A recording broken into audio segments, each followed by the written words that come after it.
That's live. That's live. That's live. We are live. Welcome everybody to the Friday Weekly Roundup. Yeah, I am Rick, and this is Pumpkin, and we are here on Friday. But seriously, welcome guys, everybody. We made it to another Friday. This is our weekly roundup where we talk about just basically anything, rounding up the week, what we've done here, and let's start with our current specials, because I've actually been getting a lot of people messaging me saying, what specials do you have right now? What makes them special? What makes the specials? Well, I'm going to tell you. So right now we've got extra 25 and additional 25% off White Line springs and their GS1 kit, which stands for Grip Series 1, which includes springs, sway bars, end links, and sometimes chassis bracing, if you're a good boy. There's a big, huge variation on what it it's just they design it for your car specifically, and just for a good proper handling. InGen Technologies, an extra 10% off. iBach, everything iBach. An extra 5% off. Which, honestly, people will 5%. Like, no, iBach rarely goes on sale. Yeah, iBach rarely goes on sale.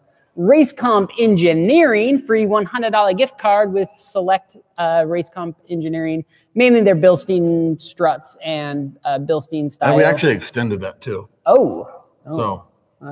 Extended. BF Goodrich is offering a $60 mail-in rebate on a purchase of 4 tires. Michelin's offering a $70 mail-in rebate on a purchase of 4 tires. SCT, if you don't know about them, Mustang tuners, Ford tuners. And now you know. And now you know, a $40 rebate. And then auto styled, everything interior, meaning like shift knobs, shift boots, shift brake levers, shift, just everything shift. Shift forward. Oh, extra 15% off. That was a pretty lame joke, my friend. Anyway, and our STI giveaway's done. Our STI giveaway, that's big news. That is big news. Our STI giveaway is 150% done. We will be announcing the winner here in probably, what, 2 to 3 weeks? 2 to 3 weeks, and somewhere around there. People complain about that, but remember, we have to ship all our information to a third party, and they collect all the information, all the postcards that people send in. Yeah. And then they select the winner, and then they send it to us. If you go read the official rules, it says that the drawing of the name that the third party is going to do is going to be on or around April 24th. Yes, that is correct. So if you thinking you've won, maybe you should tune in around that time. Or if you've even entered, you should tune in around that time and see if you've won a freaking STI. And then the winner has 7 days to get back to us. And then if not, we'll choose somebody else. But yeah, I'm pretty excited about that. I'm literally like looking at it right here. What sucks though is now I can't drive it. Yeah. Like I want to go drive it, but I can't. It's literally just sitting here and I can't do anything to it. We can start it up and that's about it. I'm not even going to do that. Yeah, because it's not my car anymore. This is technically, in my opinion, this is somebody else's vehicle. And so yeah, anyway. So last week we didn't get to everybody's questions, and someone from the Facey Books asked, should state safety inspection be required for motor vehicle registration, aka stupid things that violate safety laws? I go back and forth on this because I feel like take it away. It is a good thing to have a competent, what's the catchphrase, common sense, state safety requirement, whatever. But the problem is I feel like people will always find ways to get around them. And that's just it. Like I feel like here locally, we've got some pretty strict, semi-strict safety regulations. You see freaking piles of crap driving around all the time with no tread on the tires. Like their wheels are wobbling. Like they should never. Aren't even working. Yeah, nothing. Like somehow they're able to get their cars registered year after year. So obviously there's always a way around it. And, so with anything like any law, there are always going to be people who break the law. And then with people who want to have a good working car, regardless of whether somebody makes them have a good working car. Thank you for saying regardless, not irregardless. No, I mean, irregardless of whether someone, you're always going to have both sides of the spectrum. And so I don't know. I think in theory, it's a good idea. It's kind of, I feel like one of those feel-good laws where it's like, oh, we'll make everybody have safe cars and then everybody will have safe cars. But in reality, you're always going to get people that squeak under the radar. And well, it's all about interpretation of the law as well. What do you mean? It's because that you could get one dude who said, well, that looks fine to me. It's like the whole thing, like headlights have to be visible from at least 50 feet from the car. How the hell is the dude going to check that in the middle of the day? Yeah, true. Yeah. It's you know, so, and I mean, I've gone into safety stations before with questionable cars, but like some things I think are dumb, you know, like I don't know, I can't think of any off the top of my head. And then some things are critical, but like, you know, they always say, like, if you go down your safety checklist of what they quote unquote checked, I've watched the dude, it took him all of 8 minutes to honk the horn, turn on the reverse lights, turn on the headlights, turn on the wipers, and basically drove the car out. But it says he checked the brake pads, he checked my tire wear, tire pressure. And that's like taking the wheel off and actually putting a yeah, they're not going to do that. No. Some of them will, but they're not, you know, most places aren't going to do that because it just takes time. And the more people they can, you know, fly through the door, the more money they're going to make. And that's just the way it is. So, yeah, I don't know. I'm kind of 50-50 on that one. Like, I want to move to an area that doesn't have it because, you know, not necessarily safety. I want to move to an area that doesn't have emissions. Yeah.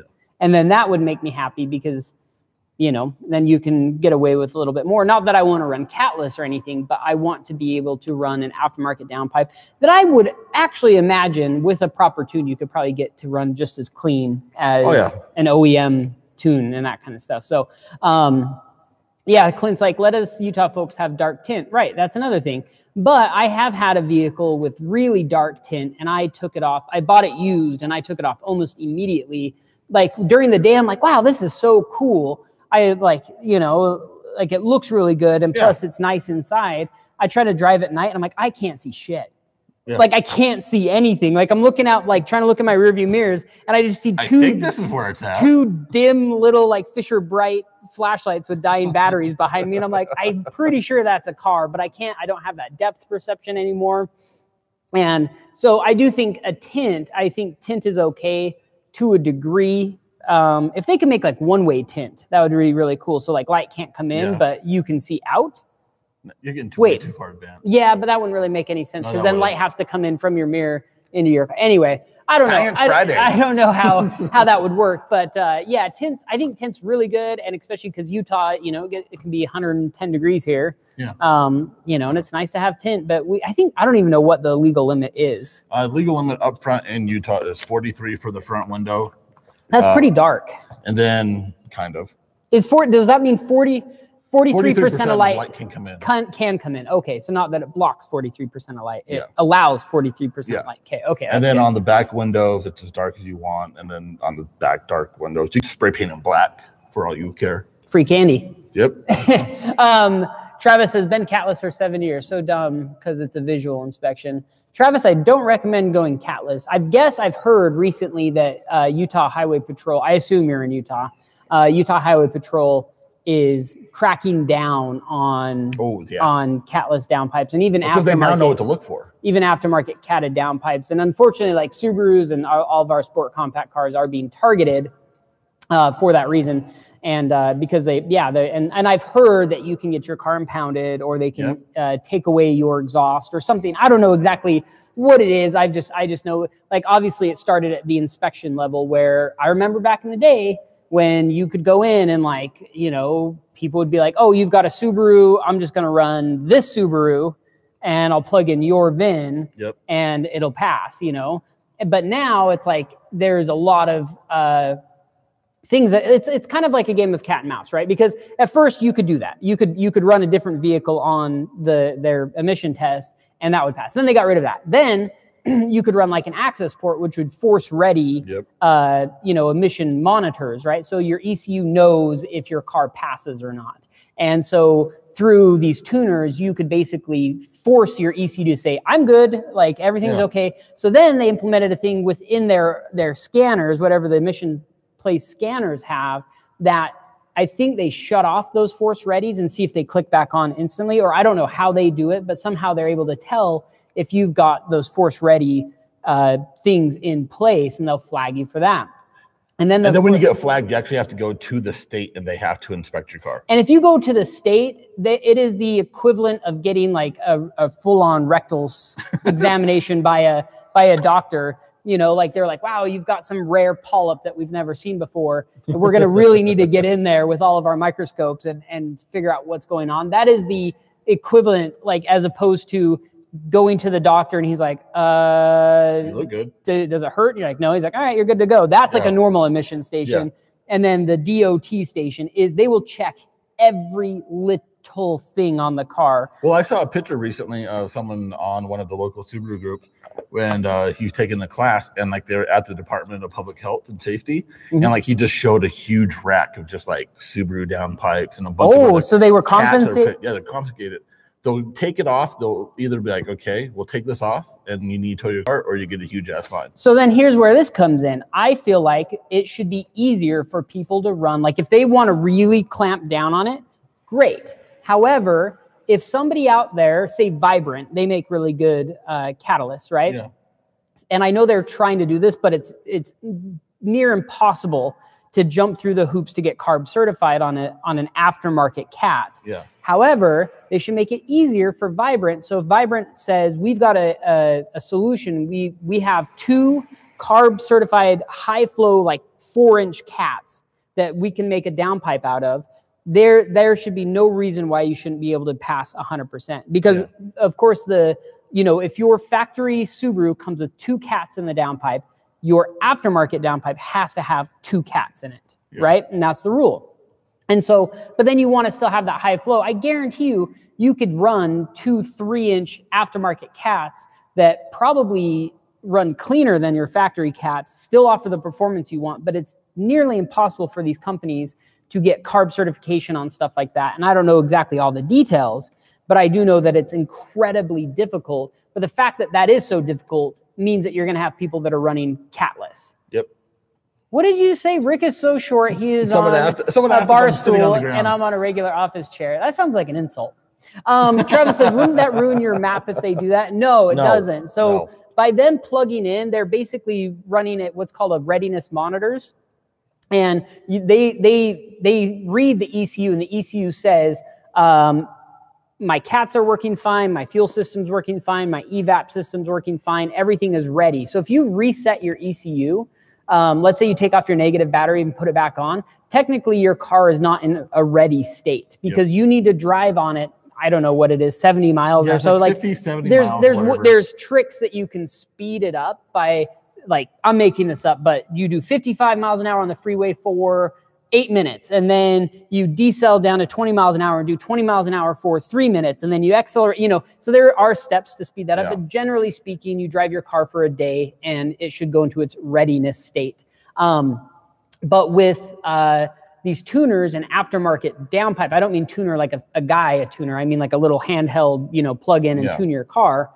You can run an aftermarket downpipe, and the reason why you don't get a check engine light for the rear catalyst, a P0420 code, is because the tuner will basically force the ECU to say, I'm okay.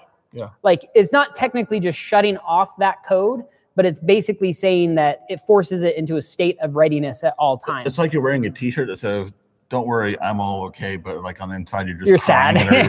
Yeah. So, yeah, it's just the way it is, and I wish it was easier for aftermarket companies to make carb certified, because there's zero reason why you couldn't have an aftermarket cat that is as or more efficient than what the factory provides, but it's just really very difficult to get those certifications, and that's why it's a big deal to see like intake systems that have carb certifications. But intakes are a lot easier to get certifications on because I think the testing that they go through there, but it's still ridiculously expensive. I want to guess probably hundreds of thousands of dollars for the actual certification process that you have to prove to the California Air Resource Board, CARB, C-A-R-B, that this intake will not change the emissions in any way worse. It has to be equal or better than factory in all conditions. And that's cool, but why you can't get that as easily for a downpipe is really hard for me to understand.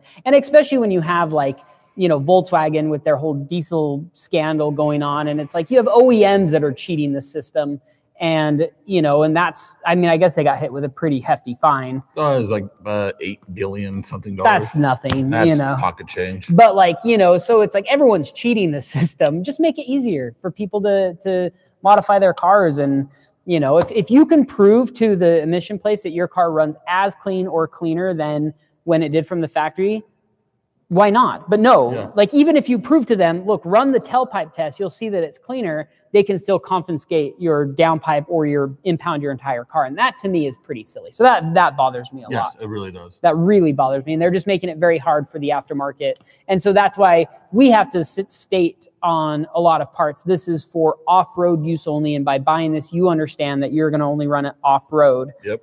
Meaning it's for race use only. Yeah. So anyway, that gets into a whole different. So you bring up CARB. So CARB is the devil, but I think the other California thing is an angel, and that's the bar. Yeah, bar is so cool. So I'll explain bar real quick, and I don't understand what bar stands for. I know it's an acronym for something. Let me look it up. Hold on. But what bar is, so Utah doesn't offer this. Most states don't offer a bar certification. But let's say, for example, you've got yourself a brand new shiny 1995 Mazda Miata, and the engine's on its last leg, and you know it's just hurting, and you're like, I want to LS1 swap this mother. Well, you can go to GM and say, GM, I want a CARB legal LS1 swap, and they're like, cool. What is it, 15 grand or something? Yeah, I don't know what the price is. Bureau of Automotive Repair. BAR stands for Bureau of Automotive Repair. But okay, here's the thing. So you order a CARB certified engine from GM. It'll come with the engine, the transmission, the ECU, whatever else is needed to make it legal, right? You swap that into your Miata. You go down to the bar station in California. They look over everything, they test it, and they give you a stamp that says this car is bar certified or bar legal. Then you can, now from that point on, every time you go to the emission station, they look at that, they make sure nothing's changed on it, and it's 100% legal. Yeah. You try that here, and you get some old stickler and, you know, a Jiffy Lube or something that wants to give you a hard time. There's nothing to protect you from them saying this car is not legal, even though you could have a completely legal swap from GM, and the laws state new, like Chevy racing motor thrown into your 1990 Miata, and you're good to go. Nope. Yeah. So like here. Yeah. So, you know, but at least in California, you get a stamp of approval saying this is 100% legal, and nobody can say anything about it. Every emission station you go into, even if they don't understand the car, they don't understand the engine, they're going to pass it just because it's got that bar certification on it. Where here, you can do that same swap, and technically it's 100% legal, but you could get a guy being like, well, my thing says 4-cylinder, and this is obviously an 8, and this, I don't know. You've got to go to the DOT station, and yeah, and you're going to get failed, right? You're going to get flagged. So that's pretty dumb. So California has some good things and definitely some bad things, but either way, that was a long answer for a very short question. That wasn't even related. Because it's a very complex type of situation. Yeah. So that's completely. Let's talk about the internet and TV shows that are worth watching. And this is a good question, I think, for our live audience. Yeah. You know, us, internet, obviously. Yeah, and us obviously, but like, because I'm always curious if there's, and I'm not talking about like, I mean, obviously you have Top Gear. Yeah, you have Grand Tour, you have Fifth Gear. Yes, all of those big ones. But I want to hear more of like, maybe you guys have like a YouTube channel that you love to watch. Like I have 2 off the top of my head. B is for Build and Mighty Car Mods. I still love Mighty Car Mods, even though I feel like they're kind of changing a little bit, but I'm okay with that because everyone has to adapt, and they can't just be building the crappy, you know, beer-soaked VW forever. Like they have to like move on up, right? But what are like those TV shows, internet shows that you guys absolutely love to watch, that it kind of draws you in every single time? What about you? I like Wheeler Dealer. Wheeler Dealer is awesome. That was great. I like it more when it was in the UK because it felt more. I haven't seen it for a while. But like when it came to the US, it got a little more like. I did not know it was in the US actually. Oh, I had no idea that show was currently in the US. I like that. The JDM Legends one that just barely aired. I'm excited. I have not seen that yet. I need to watch it. Really good. I mean, local love right there. Yes, a lot of local love. As far as like online TV shows, like Smoking Tire. Oh yeah. I like Carfection. It's a channel, and they actually do like really good car reviews. Okay. That's something that not a lot of people know about. Man, if I went to my sub list, I know there'd be more. I like Evo magazine. It's a UK magazine. They're really good. But like their comparisons and their tests that they do, I like all their content. It's really good. Remember Sport Compact Car? I missed that. Me too. That was my favorite magazine. Travis says twin turbo. I assume he means twins turbo. Regular Car Review. Regular Car Review. They were actually just on the Smoking Tire podcast. The dudes from Regular Car Review. Yeah. Awesome. And I thought that was interesting. I'm like, that's kind of an interesting people to have on there. And it's funny because when you hear them on the podcast, they're actually just as is it well spoken the right word to use? They use just as many interesting analogies in real life as they do like when they're talking about their cars. Yeah, Regular Car Reviews is a really good one. But yeah, guys should definitely check out like B is for Build. That's a dude who, I mean, when I had my BRZ, he bought a wrecked FRS or something like that and started building it up and gained quite a following. But he's got a pretty good presence and he does some cool stuff to cool cars. And then there's just like, I mean, I love like 1320 videos, that racing channel. There's just a lot that I can like just kind of frequent. Stuff. Yes, that just I just frequent because I love. There's something about like channels that don't just. I mean, you always have the channels that you go to for, kind of your like hypercar type stuff, and then you've got the ones that are like V8 type stuff, and then you've got ones that are more import specific. But like 13 and 20 and like the racing channel and all those, like you have. Really just a smorgasbord of cars. They're like fast cars. That's it. Like that's all that's required. You see this Hyundai Elantra? It's got a 4G63 and it runs 9. Right. And then you're just like, whoa. And then they'll show it like racing up against like a Supra or something like that. And I really like stuff like that. And even though I don't condone street racing, but I like when other people do it because I think it's very exciting. Watching other people do illegal it's fun activities. Watching other people do illegal activities. That's right. What was that? I should make that into a bumper sticker. What was it? Is it Street Outlaws? Yeah. I have to ask because Haggard Garage. Oh, that one's I try to get into that one. That one was another one I like. I think I might just be a little too old for Haggard Garage. 19 Bozzy 92. He doesn't really do too much car video, but he has like one of the best microphone setups. So if you actually want to hear how a car should really sound like in person, like check out his channel. Did you know we got a cool, well, at least exciting to me, cool new part. I got car throttles. Oh, car throttle's good. We got a new part? We got it. So I'm a big fan of Tomei. Not Marissa Tomei, but Tomei, the JDM company that has awesome car parts.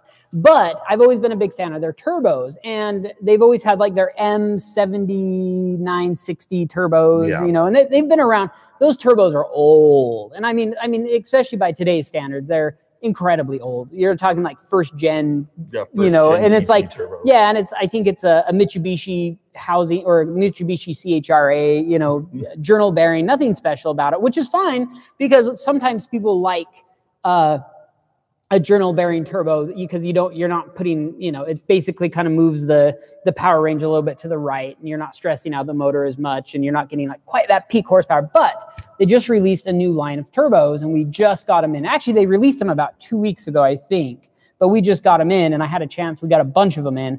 I had a chance to look at them. So billet compressor wheel. Ooh. So significantly like lighter, just quicker responding, still journal bearing because I think they're really more focused on like good response or decent response, like road race type turbos, like nothing crazy high horsepower, like basically like circuit type racing, autocross. Well, they still want to keep it affordable. And affordable, right. But then now they come with like billet, wastegate actuators. Actually, you know what? I'm going to just bring it up. I don't know why. I'm sitting here like trying to explain what's going on to you guys. And I should just really just bring them up because Tomei makes some really cool stuff. And anytime they come out with something, new or exciting, I get pretty excited about it. Let's see. Ooh, that's it. Here we go.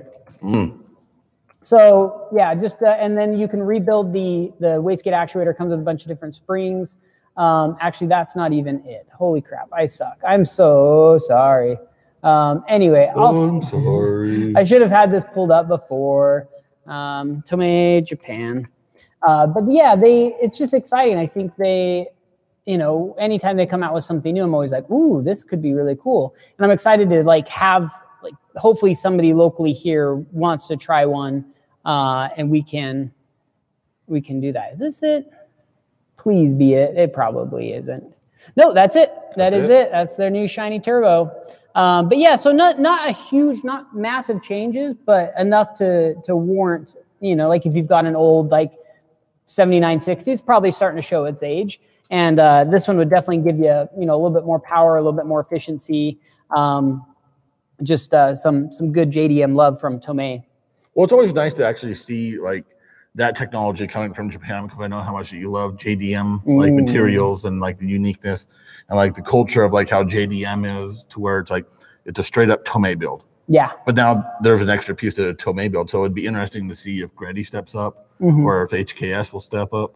I just like seeing Japanese companies come out with like affordable parts and that are good, because it's hard. You know, I think it's hard in this market now for, you know, genuine Japanese companies, especially that want to keep their manufacturing in Japan, to compete at that price level, because it is like, you know, JDM used to be like the cool thing. Like everybody wanted JDM parts, like Greddy, HKS, you know, Blitz and all that kind of stuff. And now, now they're not so cool. I mean, they're not the cool scene anymore, like where they used to be. Like everybody wanted it and they were willing to pay the price. And now people want the look of like the JDM. Like Varus comes out with a new body kit, and then like 58 companies knock it off, and then everybody buys the knockoff, right? Japan. Right. Yeah. Whatever. So, you know, but Tomei is still keeping their prices reasonable. I mean, even like the Tomei full titanium exhaust, the fact that that is $1,000 exhaust boggles my mind. Yeah. I don't understand. And it's like, again, built in Japan. Yeah. It's built by everything in Japan, and it's packaged by love from Japan. Yes. And I love the dudes from Tomei. They're really cool. Anyway, Lewis actually about the question before, he said rewatching the initial D series. That is one I forgot. That is like love from a long time ago. So since you were there, that's actually a good question that I'm actually even curious about, because I've never really researched this. What's the benefit of 4.1 header over a 4.21 header? I have no idea. I've never researched that. So I've never researched it. Like, and I think every company is going to have their own idea of what's best, because really what you're trying to do is maximize pulses, like exhaust pulses, right? Yeah. Because one thing is like, you know, heat and flow, but then another benefit is like pulses, which is why twin scroll turbos are so beneficial, is because you're actually, I think, maximizing the efficiency of the pulses going into that hot side of the turbo.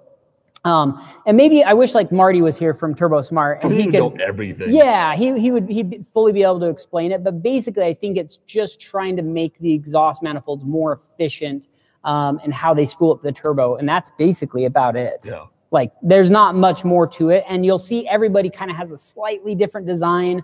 I mean, whether you're talking to like Full Race or Killer Bee or Grimsby, I mean, anybody who makes a manifold, they're always going to say their design is the best, because we've done the testing and we know what we're doing and we blah, blah, blah, blah, blah, right? But like you compare all of them, you know, back to back to back, you know, maybe there might be a few horsepower, few torque difference, few RPM difference between all of them across the spread. But maybe in Killer Bee's mind, they're like, oh, the perfect car is with a, you know, GT holy header. Right. Yeah. But it's like, it's with a GT30 with 264 cams and this compressed. So like they have this ideal setup, and they've maximized their manifold for that kind of that ideal setup of what they want to go with, where Grimsby might be like, oh, you know, VF39 with like ported, and that's like, you know, so everybody's going to be a little bit different. But like, as long as you're buying a quality manifold and, you know, from a genuine company, like someone said, Steven's like, knockoff is trash. Yeah, knockoff sucks, you know, and it sucks for the biggest thing that the reason why knockoffs suck is because the people who spend the time and money to design a product. And I think in a lot of people's head, they're like, oh, well, how hard could it be? You just you wish it one day, you fall asleep, you know, put your $28 under the pillow, and you wake up and you've got this brand new part developed and ready to rock and roll, and then you just make it, right? But you have to think of like all the time that it takes to like of the R&D, the research, the development, the testing, you know, getting the raw materials, having them cut, taking the risk of, is even anybody going to buy this? Do I buy 50 and it's going to cost me $200 per product, or do I buy 50,000 and it's going to cost me $50 per product, you know? Yes.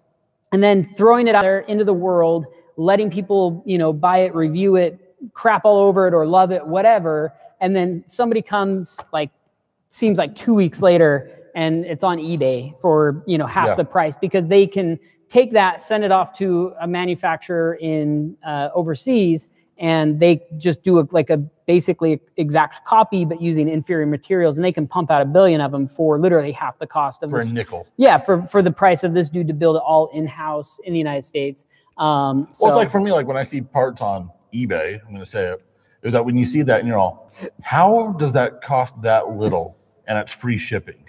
Yeah. It just blows my mind. It's like, yeah, I can go get this, like whatever downpipe for whatever car for $30. You're like, I know it costs $40 to ship that. You know what boggles my mind still to this day, every single day? And it's funny because you always hear people complain about the rising cost of gas. Yeah. And I'm like, $3 for a gallon of gas? Like, that is the cheapest thing. Like, as far as the amount of work that goes into, like, if you're ever curious, watch a video on how gasoline is made or petroleum is made. And it is mind-boggling. The massive facilities that are built, the huge shipping infrastructures, the drilling rigs, I mean, everything from getting it out of the ground, transporting it, usually like halfway across the world, refining it, and then, you know, basically transporting it again all the way across the world, and it's $3 a gallon. And people are like, oh, really? I can't afford this. Top ramen this week. Yeah, I guess you're trying to kill my kids or something. So I need to drive my, like, Escalade, you know, like to Starbucks, which is down the street, or go get the mail. And I can't afford it anymore because you're charging me $3 a gallon to put, and it's like, first of all, you don't even need I mean, a lot of people need a car, but not in a real sense. But it boggles my mind because how much is a gallon of milk? $2? $3. And it just comes from cows. But I mean, I understand there's a lot of money in feeding the cows, raising the cows, providing, you know, a house for them and milking them and all that kind of stuff. Right.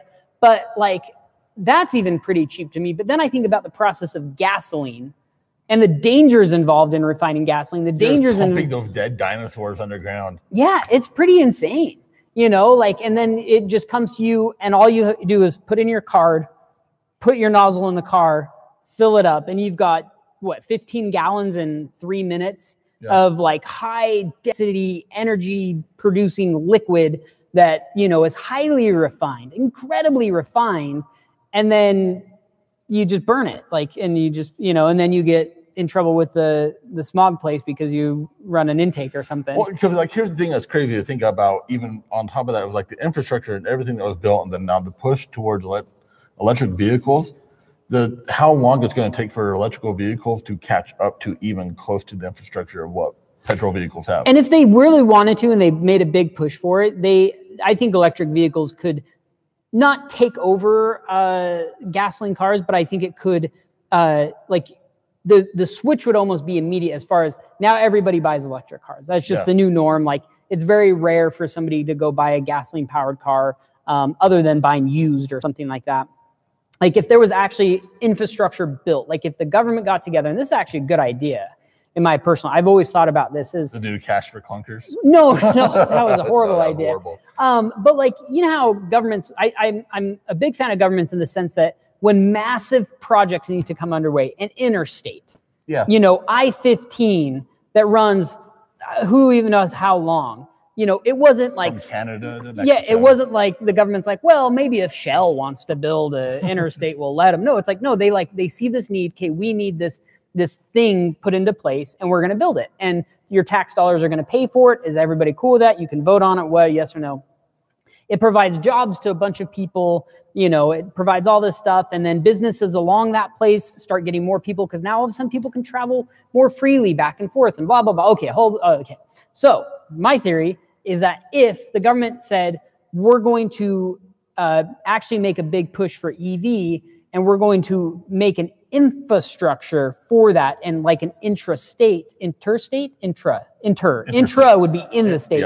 So inter charging structure to where, you know, everything is connected properly. And, you know, maybe I don't necessarily believe that it should be a universal type plug or something like that. I still think companies can make their own proprietary for like their superchargers and stuff like that. But, you know, just like it should be something that every place has access to, and so that you can get any electric car and you know that you can make it across the country. It might take you some extra time, but you can get there if you want. I think that'd be a cool project for the governments to undertake. Well, Subi on YouTube, he goes, don't forget about the wars over oil as well. Oh my gosh. Oh, yeah. That's a big variable. It's over. It's crazy. And it's the crazy thing is it's not even just oil. It's over like resources, right? Yeah. I mean, oil is like a big resource that, you know, like they know that if they have control of the oil, like they have these resources. And you think about, like, even if everybody switched to electric cars, every single person in the United States switched to electric cars, the dent in oil consumption would go down like a negligible amount. Yeah. A negligible amount. It would be like maybe, I don't know what the exact stats are, 2%, maybe, would you guess? Probably. Maybe less. For scientists, yeah, like, but you know, the amount of oil that cars use is incredibly low. You think about like you know, oil used in production of like plastics, just in shipping, in military use and all that, like it's significantly higher. In industry, it's significantly higher. So cars are like a very low problem on the oil scale. But I do think, you know, switching over to a like electricity type thing would be a good idea, even though I would be sad because I think, you know, internal combustion engines are the coolest thing. Yes. That you could go. Oh, here's a good one. Posted earlier this week, but we didn't get to it. What is the one thing that every gearhead should know? Yes. You go first. Me? Mm-hmm. Honestly, basic car care. Just how to check oil, how to check your transmission fluid, how to check your radiator, and check your tires for the love of God. Like how the tire pressures and like the wear and everything, and just be like, oh, I should go get it aligned because everything's wearing on the outside, everything's wearing on the inside. It's just basic care. And like when your like brakes make a squealing sound, don't go, oh, it must be a rock stuck somewhere. No, go get your brakes checked, please. But it could be a rock. It could be a rock. It could be a rock, and you better just wait it out and see. That's where, like, good, take it to a reputable shop, because a reputable shop will look at that and be like, yeah, that's a rock. Knock it out and like put the wheel on, like, you're good to go. So not even charge you. Mine is assuming that if you're a gearhead, you already know how to do that kind of stuff. Yes. Right. So assuming that you know basic car care, mine would be know how to modify a car properly. Mm-hmm. To get the maximum enjoyment out of it for yourself and not for other people, right? So like if you're a gearhead, when I say gearhead, I mean like, because I truly believe that like if you go to a car meet and there are people there with like stanced out cars and stuff like that, and some of them could be true diehard gearheads and this is just what they're into. But I also believe you could have the person there with the craziest car that doesn't give a rat's ass about anything about the car. They're just like, it's like wearing cool clothes or something like that. Like if I wore, you know, the dopest clothes, like I went to some person and they fitted me with like the coolest clothes. Like this is like what's in right now, you know, like it's the shiz, right? And I could walk outside and people be like, damn, that dude knows fashion. No, I don't. No, I don't. I'm just dressed like this, you know? So it's like you go to a car meet or something, you see the dude with like the sickest car, like that's stanced out and like big wing, whatever. And like, he could not know a thing about that thing. Yeah. He just, you know, he just wanted a dope car. And so that's not a gearhead, in my opinion. A gearhead is somebody that loves like what makes a car a car? Like how does it work and like what's going on? Yeah. And wrenching on it and driving it and feeling it and, you know, being stoked about like, you know, like, oh, I did this little thing and now, you know, my quarter mile or my, you know, my track times have improved, or even just like the feeling I get in the seat of my pants is better. So like any gearhead would just be how to do it properly, because I've been there. My first couple of cars that I modified were hot messes, you know, like absolutely. You look at it now and you can laugh. Oh, totally. Like I honestly use JB Weld chicken wire to hold in the EGR Why not? on my first car. Why not? You know, because you're cheap and you have no money, you know, and you're trying to do it and you'd rather spend your money on go fast parts. So it's like, oh yeah, like using a spark plug for a oil drain or whatever, you know, or like one time I got stuck on not stuck, but like all of a sudden all the smoke was coming out and my oil cap had fallen off. Yeah. And I jammed in an emergency, like I noticed a Mountain Dew, a Big Mouth Mountain Dew bottle. Yes. So I cut the top off and I just jammed it in there and I'm like, perfect. It stayed on my car for the rest of its life. Yeah. Like it could still be on that car, just jammed in there. And because I was more worried about other things, you know, rather than that. But like now I would never do that. But yeah, so anyway, yeah. Well, it's like the other thing too is like I also see people like they use like Mountain Dew bottles as their overflow. Oh, totally legit. Yeah. I don't have any problem with that. I have zero, like if I see a well-built car and someone's got a Mountain Dew bottle or something and it's secure, you know, not just like flopping around as their overflow, I could care less. As long as it can handle the heat of the whatever liquid's going into it and it works, like that's fine. It just because it's not aesthetically pleasing, I don't necessarily consider that to be ghetto or like not properly built at all. Maybe I'm weird like that. I'm going to grab the steering wheel over here real quick. Travis, as a gearhead, I drive with no stereo on and just listen and feel my car like it's a part of me. Which now leads into the next thing. What do you listen to while you're driving? It depends. So when I drive, it depends on the type of mood. If I'm just going to and from work and I'm just zoning out, I will usually listen to podcasts. Yeah. Like just, I've got a, you know, big list of podcasts and just whatever one looks interesting. Your phone is full of podcasts. Oh, totally. Like, and I just get in and I look and I'm like, oh, this one looks cool. And I'll hit play and I just drive. Now, if I'm like driving or I want to drive, like I want to like really be engaged while driving, what car, where, then what music? Okay, so like if I'm driving in, like let's say like a rear-wheel drive car, like a BRZ, Miata, or whatever, and I'm like wanting to get like down and dirty in some canyons. Like let's say it's 2 a.m. You know, nobody's on the road, and I really want to like hammer on it. Yeah, it's usually like I don't even know what because I'm not good with music genres, and I know people out there are gonna like whatever, but it has to be hard and fast. And so it's, I call it death metal, but it's not because I've looked up death metal and I'm like, this is not anything like what I listen to, but it's like that heavy, fast, like double bass, like, like the bass drum, you know, it's like that, like really fast and hard. I don't like the screaming, like the, you know, like I'm not good on that. Yeah. I'm not down with that. I just want to feel like that beat, you know, or like hard style. What would that be called? Techno? I don't know. Bass. Hard bass. I don't even know what the genres are, but it has to just be hard and fast, and that gets me amped up. But then a lot of times I'll get amped up, and then I'll just turn it down and just drive. You know, just engine.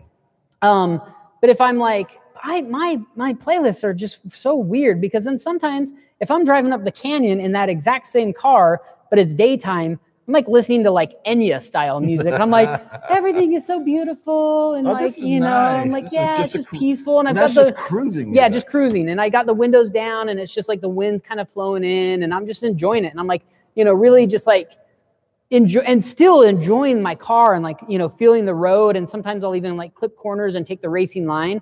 Yeah. But it's more of like smooth, flowy type driving. And I'll listen to smooth, flowy type music.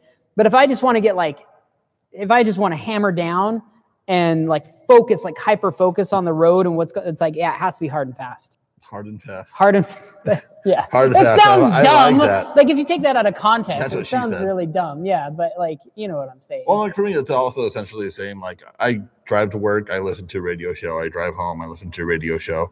I'm just zoning about. But when I'm cruising, it's like either like trance. Yeah, I love techno music, or like we'll even listen to like current pop music, like current hip hop. Oh, I love hip hop. Or old hip hop. Like it all varies. Like sometimes I'll even go and listen to what I listened to in high school. Like next thing I know, I'm cruising down the street listening to Nelly. Like it just depends. In her. Yeah, no, Pimp Juice, man. What are you talking about? Sorry. It's all about the Pimp Juice. Yeah, it all depends. Yeah, it really just and that's exactly it. And sometimes I've always said this. Sometimes my music will determine my like attitude, and sometimes my attitude will determine my music. Yeah. You know, and it just kind of depends. Like I can literally be just cruising down the road. Everything's fine. Like everything's peaceful and the butterflies and stuff. And like my playlist will switch or something. And it's like all of a sudden something really hard comes on and I'm like, yeah, let's go. Like it's time, like giddy up. You're sitting there listening to Phil Collins, and the next thing you know, you got Diesel Boy come on and you're like, all right. Boom, yeah. Oh yeah. Here. Diesel Boy's good. Travis says, you guys lie. Rick listens to Taylor Swift and hammers down. Yeah, whatever, you know, whatever you can hammer down to, you know, Taylor Swift is my girl. And if mayonnaise is spicy, Taylor Swift is your hard and fast music. Taylor Swift is hard and fast. And actually, I'm sure there's some really good Taylor Swift songs. Yeah. But yeah, anyway, that's neither here nor there. I don't hate any music. Let's just put it that way. Yes. This is a good one because I talk about this all the time. Okay. When we complain about driving, just people idiotic yes. driving. Yeah. When you miss a turn or an exit, what's your reaction? What do you do? I'll go on to the next one. So, and that's it. Like, if I feel like if I can very safely, like, you know, it's coming, I'm like, oh shoot, and I basically really start looking in my mirrors, looking around me, and like see if I can get over. Yeah, to see if I can safely get over it. But if I can't, I just go to the next exit, even if it's way, way, way far away. And I'm just like, well, I guess I'm just cruising. Like, seriously, at minimum, like when you're in a city, you're looking at maybe 3 to 5 minutes to go off into the next one. Wait a minute for the light, hop back onto the freeway. It takes some time. You know what? But like, I saw a video recently of a lady, or maybe I assume it's a lady. That's sexist of me to say. Is it the one that was on the interstate that was like right there, and she just goes, "Oh, yeah," and no, it stops. There. Yeah, stops on the freeway. And the 2 trucks wreck around her, and then she just goes. And she just leaves. She goes, "Oh, well." She's like, "Wow, that sucks. Those trucks wrecked." Man, they must suck at driving. Yeah, basically. But that's the thing, is it's so dangerous. Like, and you see it all the time as people, all of a sudden they're just cruising, you know, and they're in like second to left lane or something like that, and they just dart over. And people have to get out of their way so that they can make their exit. So they slam on their brakes, and that's how traffic jams start. That's how people die. Yeah. Like, people die because of this. Yeah, exactly. I find the next turn and I turn around, and that's it. That's the safe way. And if you don't do that, then it's also those same people. I also feel go into the same category as that when, say, you're hopping onto the freeway and you know that person's going to get off in that next exit, because like everyone usually does that, but yet they floor it, go all the way around to the left, come all the way back, and like they end up getting in front of you, 1 car advantage, or like 2 or 3 cars ahead of you, and like they have to hit their brakes because they're coming fast. Then everyone hits their brakes, and you're just like, just wait. You gained maybe 5 seconds. Just wait. Changing topic, what do you think about the Kia Stinger? I want one. Me too. I won't say I want one yet. I would have to test drive it. Would you get not test driving it, would you get the all-wheel drive or rear-wheel drive? In Utah, I'd have to say all-wheel drive. I'd still do rear-wheel drive. I just want to do like mad smoky burnouts in it. In a Kia. Do you think Jong Eun, whatever, would drive a Kia Stinger? From West Korea? Yeah. I think deep down inside he does. Or do you think he drives like a Mercedes or a BMW, or like, I think that dude drives an AMG black. Really? Yeah, and everybody because he's supposed to be like the supreme, like sent from the heavens, right? And what better is like a chariot of God than an AMG black? And then you think about it, like God unleashes like a mighty vengeance, or what, I don't know the biblical terms, but like, you know, he can have wrath, right? Yeah. And that bark from the AMG like rear end, like, so it's like, it's scary if you're not expecting it, man. So when he's driving down, everyone has to clap for 45 minutes, you know, but he sees that one person like not clapping, or maybe they missed a beat, or maybe they weren't clapping enthusiastically enough, and he just hammers down, and like it scares a clap into him, like, you know, extra double time, because you just get that like just that demon sound coming out of the rear end. That's a perfect car for a supreme leader, an AMG black. But you know what I know deep down inside, what he really wants is he wants that Volkswagen Polo that freaking Bow Wow had in Tokyo Drift. I have no idea what you're talking about. The green car with the fists and like the fuzzy interior. I cannot recall that. I saw the only part I see of Tokyo Drift is like the song, like the Tokyo. Yeah. And then I know I've seen the movie before. I cannot recall. I don't think he would drive that car. Really? No, I don't think so. Because would you drive an Eclipse? Would you drive a second-gen Eclipse with 8 gears? No, I don't know what you're talking about. Speaking of Eclipse, Travis, what do you think of the new Eclipse? I've never even. There's the Eclipse no, crossover. No. Yeah, can we not talk about crossovers and things like that? Unless they're dope, because I'm sure there are some cool crossovers.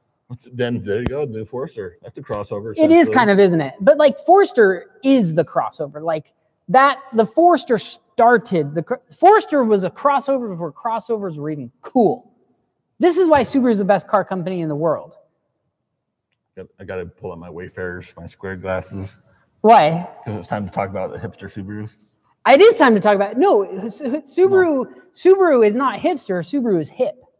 Subaru was hip before anybody was doing it, right? So like, I've always liked Subaru. Like I read an article today on the 22B, and it was something like, the 22B would never be able to happen today. And Subaru, I saw that too. I've always felt like they've been willing to do stuff that's kind of out of the ordinary. Not like Group B out of the ordinary, even though I think if they were more competitive in rally when Group B was around, they probably would have had a cool Group B car. But the fact that they just do these weird things and they still are a weird company, even though I look over at the STI, it's a very softened car. It's very, it's very much more mature than the old ones. But the fact that they've even had the ugliest cars available that are really cool cars up until 2014, or I guess, until 2014. Yeah, because that's when everything got soft. Yeah, but even you look at like a 2011 STI hatchback or something, thing is hideous looking. Like it looks like a bulldog, like just like snorting down the road, like it's all haunchy and like it looks like a genetic mutation of a car. Especially if it has some hello horns. Yes, especially if it's modified. It looks like, how dogs get genetically mutated, and then all of a sudden you end up with this like thing that can't quite breathe right, and like pugs. Right, exactly, like a pug. It looks like it's all haunchy, and you took like a normal car and you like inbred it to the point where you've got the STI hatchback, and it's the best thing ever. Just like the Bulldog Association of America would say, the Bulldog is the best dog ever. I think the Subaru is the best inbred car on the road today. And even the 2015 STI, it looks a lot like a lot of other cars, but it's still a very cool car. It has an aggressive tone. Yes. And the fact that you can go buy a Crosstrek with like factory fender arches and like it's all tall and weird looking and hatchbacky, car-ish-y, like, but it's a nice car. Like it's a cool car. And the fact that they're still giving you like 98 horsepower and they're like, what are you going to do about it? You want it? They're like, yeah, I want it. And like, okay. and I just laugh about that because then like the 170 horsepower in there is like a 5'3" girl being angry at a 6-foot guy. Yeah. It's just like, what are you going to do about it? Yeah. Subaru's like, screw you. We'll sell them. Steven Taz says Toyota is dead too. Don't count on that. I think Toyota will. I think they're ready for a comeback. I really do. I think you're going to see a lot of cars, especially Japanese manufacturers, that are really going to embrace their past. Because what happened is that it worked for the American car companies. The American cars have now gone back and listened to what people want, and look who's kind of the top dog now. And American cars are like. But yeah, well, not really though. But American cars are like, oh, you want 800 horsepower? Oh, you want this? Yeah. Yeah, we can. Yeah, we'll do that. Like, oh, you need more? Okay, well, next year we'll come out with like a special edition, right? And it's getting silly. But I really do think Japanese car companies are going to start going back to their past. And like Toyota is going to come out with the new Supra, and that's really neat. Yeah. And Toyota is doing the BR. Toyota's not dead. Toyota has some actually. Probably Toyota is one of the last few manufacturers that still has some really cool cars. What does Honda have? The NSX? Yeah, the NSX, that's about it. What does Suzuki have? They're gone from the U.S. Right. What does Mitsubishi have? They have the new Eclipse. What does... Nissan has the GTR and 370, but those are old and tired platforms. But they're awesome cars. They're awesome cars, but they're old and tired now. What am I missing? Mazda? What does Mazda have? Nothing really. Actually, what does Subaru have? The STI and WRX, right? They have the STI Type RA. Anyway, so I do not think Toyota is dead. I think Toyota is one of the last few manufacturers that are actually doing cool stuff with cars. And it's hard, and I understand it. And I was talking to somebody about this earlier this week about, what I would call moonshots, right? So yes. If you have a company, and let's say me and you decided to start up a company, the reason why Tesla is so good. Why does everyone want a Tesla? They want an electric car. But why don't they go buy a Volt?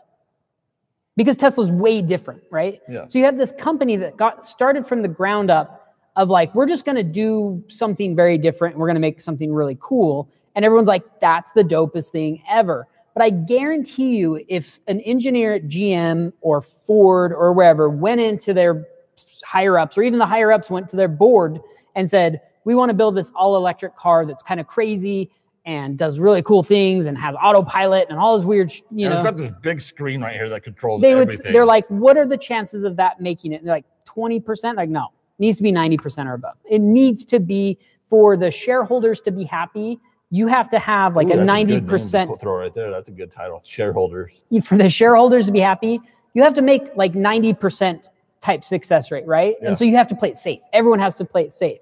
But Subaru's been doing the same thing, and they know the WRX sells, and they know the STI sells, and they can tell their shareholders, look, next year we're going to release this new STI, and we're going to sell this many units. We're going to make this much money. They're like, cool. But like, you look at like the new Supra, that's a risk. Yeah. I mean, Nissan's still clutching onto those like lackluster 350, 370Z cells. Mazda used to do crazy stuff that just got slapped right back in their face. Like, nobody wants an RX-8. Oh, that's why the Miata is the only thing that stayed. Miata's an awesome car. Yeah, but Miata has that namesake. You can't, so you're not taking a risk if you've never changed anything. Like, the Miata was a really cool car to begin with and was very, very, very different, I think, at the time. And then, but it's just kind of like facelift, a little different. Facelift, like mold, and Miata. Same with this WRX and STI.